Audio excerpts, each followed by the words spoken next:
Well, I'm going to give you a little bit of an update on Stinky Pete. So I was starting to take some stuff off, so I didn't take a video earlier. You know, I already got like the bumper and grill and hood off. I did have about 3 people that wanted to come today to take the truck for a test drive, but you know, none of them kind of got back to me and stuff. So I don't really want to sit around and wait for days on end. So I'm just going to start pulling everything apart. So they're just going to have to take my word for it that the transmission is working just fine and see the videos of previous burnout competitions and stuff. When I got the transmission from the junkyard, I had my one friend go over it, but that was just a stock trans. So between buying it, rebuilding it the first time, and then when I started doing burnout competitions and stuff, it started to fail or show signs of failing. So to handle the extra horsepower and torque, I sent it out to get rebuilt, and he put all aftermarket guts in it. And like aftermarket torque converter and flywheel. But these 47RH trans can only handle so much horsepower and torque. Because like the 47s were good for these style trucks until they started getting to the 24 valves with more horsepower, higher towing capacities. You know, like 25,000 pound or 30,000 pound towing from like a gooseneck or fifth wheel. So that's why they had to go with a stronger transmission. So I'm telling the like I have videos to show the guy that there's nothing wrong with the transmission. You know, the clutch material that I did like in previous videos, a little bit of black clutch material is normal for how much abuse I basically have been doing on this. So basically, as soon as you put this in a regular truck, like a different truck that you just drive normally, basic towing, like 8,000 pounds and stuff, there's nothing wrong with this trans. So if this was a stock, good working 47RH, I would take the $1,000, but I told him, like, you know, I can't take less than $2,000 for it. That's my asking price when I list it up for sale, and I don't want to go down from that. Like, that's why I don't have it listed for like $3,000 or $4,000. I just drop it to $2,000, sell it down quick. But like the other, I have like 2 other guys that want to buy it just the way it is, you know, but they're all on vacation and stuff, which is fine. I told them, like, if it doesn't sell, by the time you get back, it'll be here ready for you. But it's really important that I sell this transmission to get the money I need to pay for the rebuild of the 48RH, which I bought. I bought it used. It should already have aftermarket internals in it, so it just needs to be converted from the 48RE, which is the 4-wheel drive, to the 2-wheel drive, 48RH, and a manual valve body, which I talked in a previous video about. So, like, I know some of these videos are kind of long and monotonous kind of thing, just kind of talking, but it's like I'm just up here by myself, you know, so it kind of like takes my mind off certain things just to kind of interact with you guys.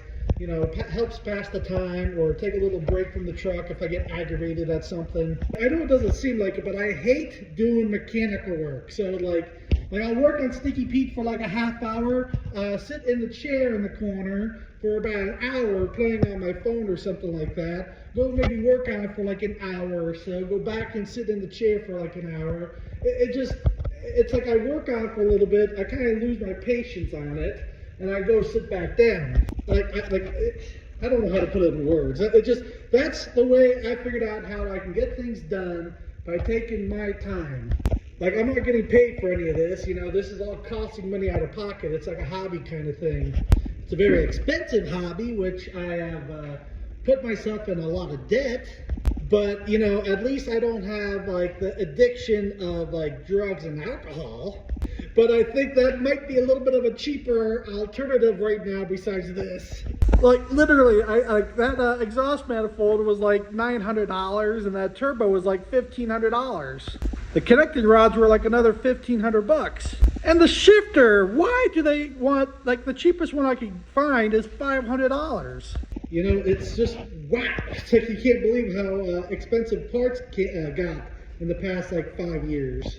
Just the gasket set is like $1,000 right there. Now, I do know a lot of people pay for these kind of competition stuff because they either already have businesses, you know, so they're selling merchandise and stuff like that. Some people have actual merch, like shirts and stuff they sell, and things like that to pay for this kind of stuff. Now, last year, I was making decent money from the views off Facebook.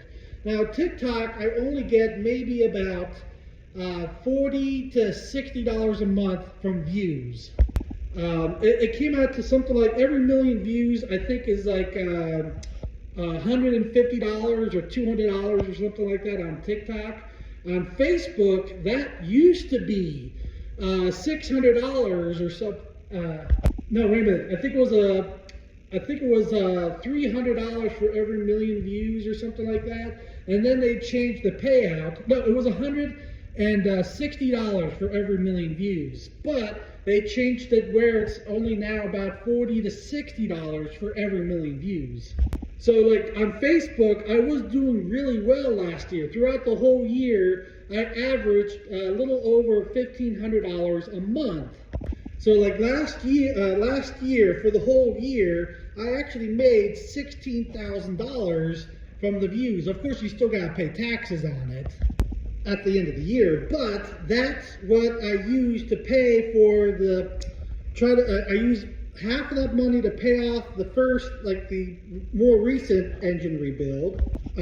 Some of that went to the old engine rebuild, and also some of it went into more like entertainment things. Like I had all my friends come in from like overseas and other states and stuff. So I did the best I can to cover all their costs to like drive in, my one friend's plane ticket, and food, like their tickets for all the events we went out to, because like that 1 week of recording all that, so out of pocket, I think it was like $1,700, paying as much as I can for everybody. And from the views that month, because I got so many views from posting every day for that entire month, I got like $3,200 back. So I pretty much doubled my money on that. Also, that was an extra $600 for the holiday bonus thing that Facebook had. But the views are just not there anymore. And I'm still not monetized on Instagram or YouTube. But, you know, I'm hoping to get monetized on that. And again, it really depends on how many views I get. Now, whatever money I do make from videos all goes to pretty much Stinky Pete here. It's trying to make better content for everybody that follows me in my channels. You know, just like the school bus build I've been working on. You know, if I can get that done, I can tow Stinky Pete to more truck shows. Now, the truck shows for me is just for fun. You know, I wasn't trying to win the burnout competitions. It's great that I do win. Like I won so far 2 of them. Well, the second one, I don't know how I won, because like Billy Myers and them, like they're like practically championships on the whole East Coast. I don't know. Maybe they went over the time limit or something. I don't know. But either way, what I would like to do is I started doing truck shows to show people that running on waste motor oil is a good alternative from diesel fuel. So, like, to show people that there is, in fact, more horsepower, better fuel mileage, you know, because, like, a lot of times people think I'm faking my videos or faking that I'm running Stinky Pete on any kind of waste oil. And then I just started doing burnout competitions and stuff, just kind of for fun, you know, because, like, it was a kind of cool, like, a rush, you know, because a lot of the people that watch my content and stuff usually go to these kind of truck shows. It's what they like. So like out in public, I might get like 1 out of 30 people follow me or know Stinky Pete, you know, or want to say hi, things like that. But at truck shows, oh man, I would say more than 10% of the people that go to these truck shows already know Stinky Pete.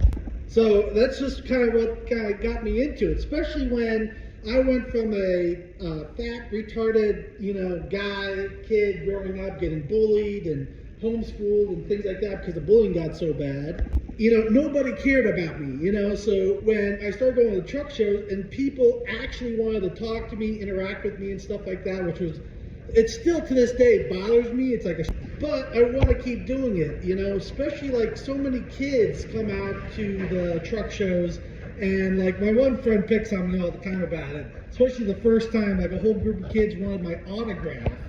It was definitely a new experience, because that was definitely a first. He was there for it. Like, I was at the show, I was talking to him and stuff, and like he was right there. All these kids came up to me, wanted an autograph. I'm like, what? Huh? Really? I was completely speechless because that was the first time ever. Like, that never happened before. So that's what kind of got me speechless. And the other thing about truck shows, I love hearing about people's like life stories, you know, like how like they went through tough times and my content helped them get through it, or like hearing about the homemade diesel fuel stories, like my one TikTok friend, Mr. Fix-It. So like all these people, they were struggling, about to lose their houses or about to get evicted because they can't pay rent, and they started making homemade diesel fuel just to get by, like what I did at the very beginning. So like, order for me to get my content out there to basically help more people like that, that's why I started going to more truck shows. Like, it would be great if I made enough money off content and stuff where I can pay for like people's bills and stuff, like what Mr. Beast does in his videos. Now I know I'm not going to be able to do something like that. Like that's like practically hundreds of millions of views per day to do something like that.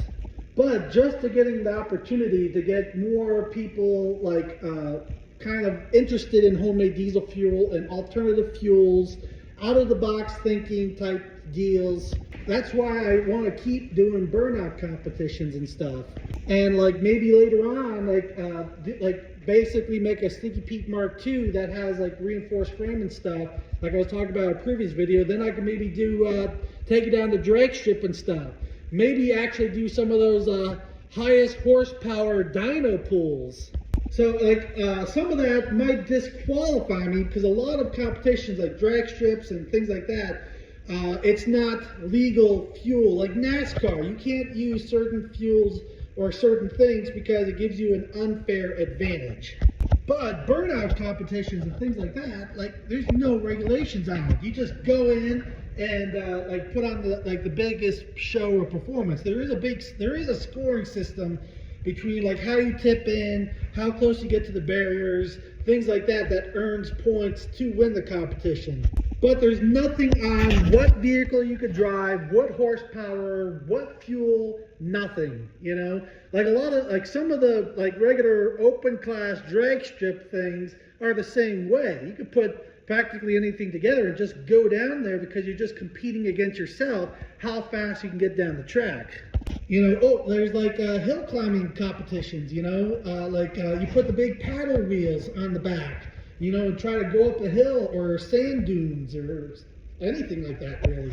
There's a lot of truck shows or events you can do with just a two-wheel drive truck, like truck pulls and things like that.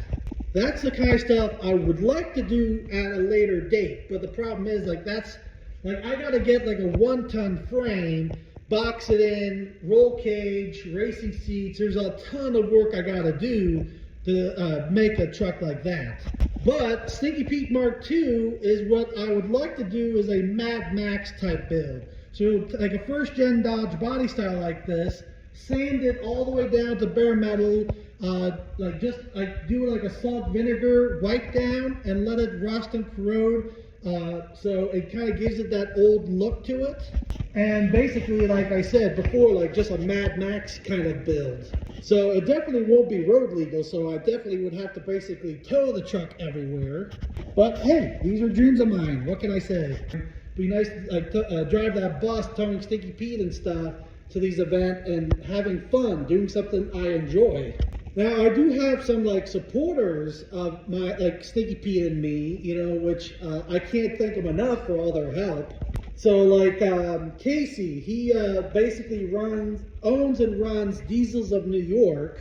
And then there's Connor and Tony that run and operate Diesels of New Jersey, you know. And then, of course, Burnout Nationals with Tommy.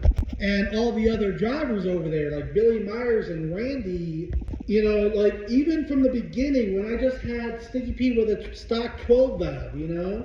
They have always been there to kind of like motivate me. Just keep going, you can do it. Don't worry about the other guys. Even when I broke down, like they were there with tools, let me borrow their tools to get Stinky Pete patched up so I can still drive home.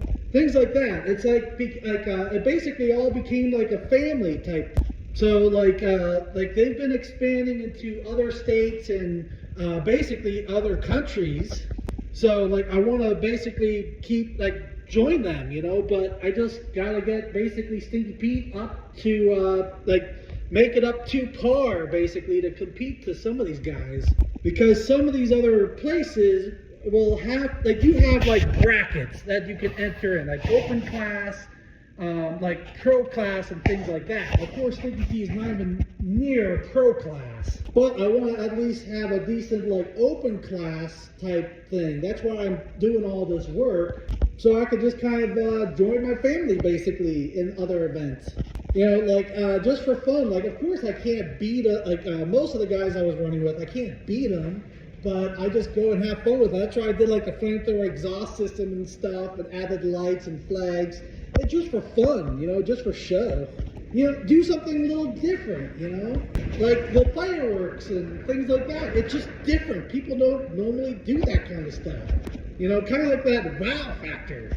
But I'm going to turn the heaters back on since it's getting cold in here, and kind of get back to work on Stinky Pete here. Well, I got a little bit more done on Stinky Pete. Got basically the radiator and stuff out. Got all the fluids drained.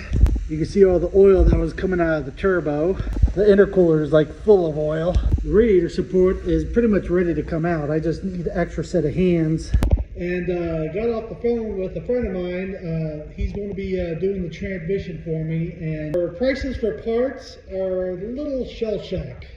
Yeah, this is going to be, the transmission is going to cost a lot more than what I thought it was going to be. The transmission is going to cost more money than the motor. Like, the transmission is going to, I thought it was going to be about $4,000, but no, it's going to be like an extra, about $2,000. Yeah, because the parts for that model transmission were a little bit more expensive than I thought. Well, it doesn't help that, like, I gotta spend money to get the different output shaft because it's a four-wheel drive. So the output shaft and the tail shaft casing is what's going to kind of add a lot more value to the transmission rebuild. Also, like the manual valve body went up in price. That's like at least $1,000 plus. It looks like I might need a torque converter also, because the torque converter that's in it is not going to be strong enough. So that's going to be like another like $1,200. So yeah. Like my friend did warn me that it could cost like upwards to like $5,500 and more. Really depends on like how much power I'm going to put through it. I'm hoping to sell my old transmission in Stinky Pete. That'll get me $2,000. And I'm hoping to sell my old engine soon, but I can't count on that though, because I was hoping to get at least $3,000 for everything. But even if I sold it for, let's just say, the low end of $2,000, I'm still going to be $2,000 short. Plus, there's a lot of little other parts I don't have yet, like motor mounts and stuff, the transmission cooler, the intercooler. That's all like another $1,000 right there. It's like, so I'll try to figure something out. You know, I wonder if my credit is good enough. Maybe I can put the Stinky Pete up as collateral on a bank loan. I also have my other backhoe. I can maybe put that up as collateral on a loan also, because I already have my bulldozer up for collateral on a loan. It just, a lot of it is, like, a lot of it I had planned out, but I sold the '08 Chevy for practically half of what I was hoping to get for it. That's where it screwed me up a lot right there. And also getting laid off, that's $500 a week that I don't have. So, I'm sorry, I don't mean to complain or sound like I'm complaining. I'm just like, you know, like, now I'm like stressing a little bit, and it's like venting my frustration. Why do these parts have to be so freaking expensive? But I'll just keep doing whatever I have, the parts or money I have to do it. So like I already got pretty much all the parts I need to do at least the engine, if the pistons are not melted. So we'll just take it one step at a time. You know, if Stinky Pete has to sit all season long, then it's just going to have to. You know, too bad I still, like, I wish I had my old job for the natural gas fracking pad, because hauling sand for the frack was great money. Oh my goodness. Like, too bad. It just sucks they moved out of the area. And like everybody has their drivers they need for the season for hauling natural gas and things like that. But yeah, I can't like kill myself worrying about it. You know, there's only so much I can do.